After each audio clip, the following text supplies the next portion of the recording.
Informasi lain, pemirsa, sebuah bus berpenumpang pemudik terbakar di Pangkep, Sulawesi Selatan. Kebakaran bus tujuan Makassar ini diduga akibat korsleting listrik pada bagian mesin.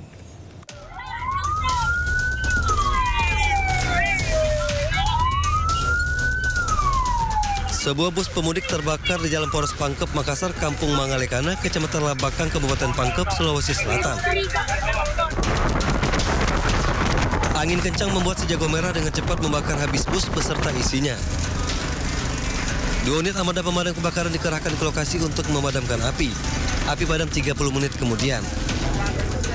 4 penumpang, 2 kru dan seorang sopir selamat dari kebakaran. Polisi datang melakukan olah TKP dan memasang garis polisi.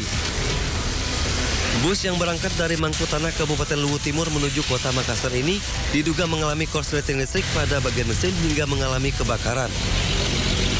Untuk dugaan kebakaran tersebut, menurut supir, sepertinya ada korsleting di sekitar mesin yang mungkin menimbulkan percikan api sehingga mengakibatkan kebakaran. Tidak ada korban jiwa, namun kerugian material ditaksir mencapai 1 miliar rupiah. Polisi masih menyelidiki penyebab pasti kebakaran. Dari Kabupaten Pangkep, Sulawesi Selatan, Udin Sahrudin, Ainus melaporkan. Pemirsa, selanjutnya kami akan ajak Anda untuk mengetahui pantauan lalu lintas hari ini di sejumlah wilayah melalui pantauan CCTV Korlantas Polri. Dan kita akan bergabung dengan Brigadir Treslinda di studio TMC Polri. Brigadir Treslinda, bagaimana pantauan arus lalu lintas di sejumlah titik wilayah Indonesia melalui pantauan CCTV?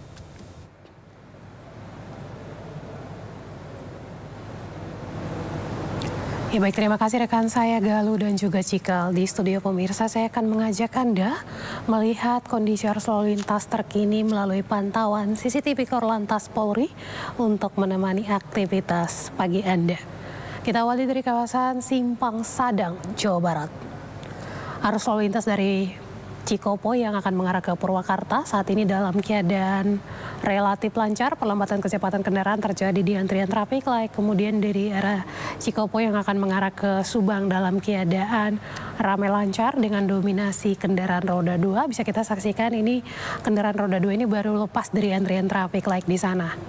Dan kita tinggalkan Pospol Simpang Sadang, Jawa Barat. Selanjutnya kita beralih ke kawasan Pasar Gamping, Jakarta. Arus lalu lintas dari arah Jogja Kota yang akan mengarah ke Purwokerto saat ini dalam keadaan ramai lancar, dan di arah sebaliknya Purwokerto yang akan mengarah ke Jogja Kota dalam keadaan relatif lancar. Meskipun lalu lintas di kawasannya terlihat lancar, namun antisipasi banyaknya aktivitas pejalan kaki yang berlalu lalang menyeberang jalan di kawasan ini. Untuk itu bagi para pengguna jalan tentunya Anda untuk menjaga batas kecepatan kendaraan Anda. Kita tinggalkan Pasar Gamping, Jogja. Selanjutnya kita beralih ke Simpang Kenanten, Mojokerto. Arus lalu lintas dari jalan bypass Mojokerto yang akan mengarah ke jalan Surabaya, Madiun dalam keadaan mengalami antrian kendaraan di belakang traffic light mencapai 100 meter. Selepas traffic light, kendaraan dapat melaju dengan kecepatan normal, dan di Jalan Raya Gempol Mojokerto yang akan mengarah ke Jalan Jaya Negara saat ini dalam keadaan ramai lancar. Bisa kita saksikan di sana dominasi kendaraan lebih didominasikan oleh kendaraan roda 2. Dan pemirsa, yang terakhir kita pantau dari Karitas Palembang.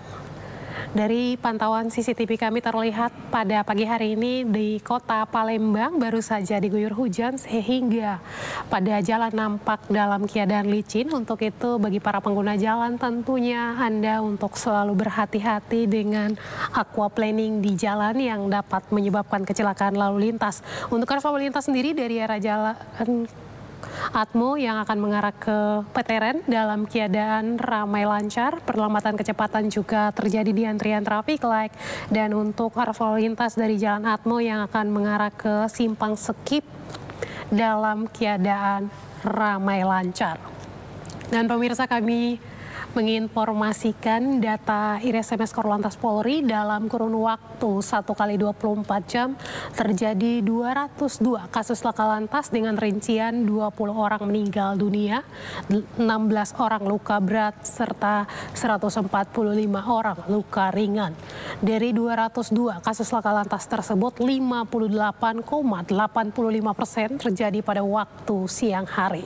Kami juga menginformasikan dalam rangka menyambut operasi ketupat ataupun pelaksanaan libur Lebaran 2025, Korlantas Polri akan melaksanakan operasi ketupat yang rencananya ada rekayasa lalu lintas yang diberlakukan secara nasional untuk kendaraan yang akan menuju ke Pulau Jawa, yaitu dari kilometer 70 Cikampek hingga 414 Jawa Tengah, di mana akan diberlakukan sistem kontraflow dan juga sistem one way. Dalam pelaksanaannya kami harapkan Anda dapat mengikuti arahan serta petunjuk petugas kami yang berada di lapangan. Rencananya operasi ketupat ini akan dilaksanakan pada tanggal 23 Maret hingga 8 April 2025. Hal ini untuk memastikan perjalanan mudik Anda berjalan dengan baik dan juga lancar sehingga Anda dapat sampai ke kampung halaman dalam keadaan sehat dan berkumpul bersama keluarga. Bagi Anda yang akan mengupdate informasi-informasi seputar arus lalu lintas terkini, kami siap melayani Anda di 15669 ataupun melalui SMS Center kami di 9119. Demikian Brigadir Treslinda melaporkan langsung dari studio TMC, Galuh dan juga Cikal. Kembali ke Anda, silakan. Ya baik, terima kasih Brigadir Treslinda atas laporannya. Selamat bertugas kembali dan salam presisi.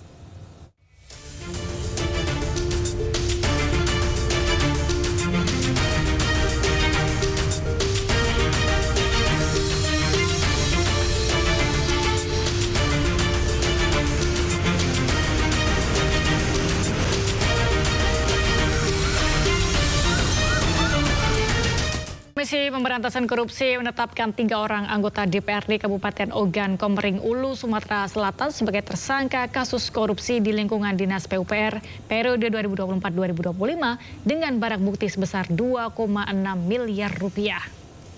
3 tersangka dari jajaran anggota DPRD Kabupaten Ogan Komering Ulu, diantaranya 3 anggota Komisi 3 DPRD Oku, Ferlan Juliansyah, Ketua Komisi 3 DPRD Oku, M. Farudin, dan Ketua Komisi 2 DPRD Oku, Umi Hartarti.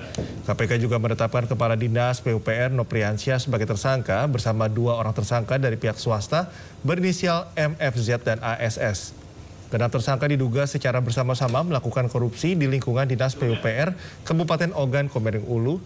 Dalam operasi tangkap tangan sebelumnya, penyidik menyita uang tunai sebesar 2,6 miliar rupiah.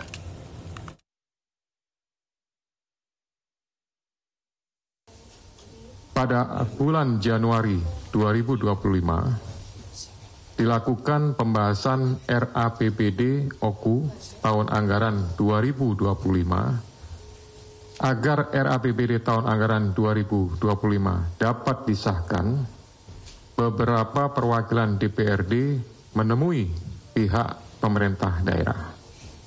Kemudian pada pembahasan tersebut perwakilan dari DPRD meminta jatah pokir seperti yang diduga sudah dilakukan.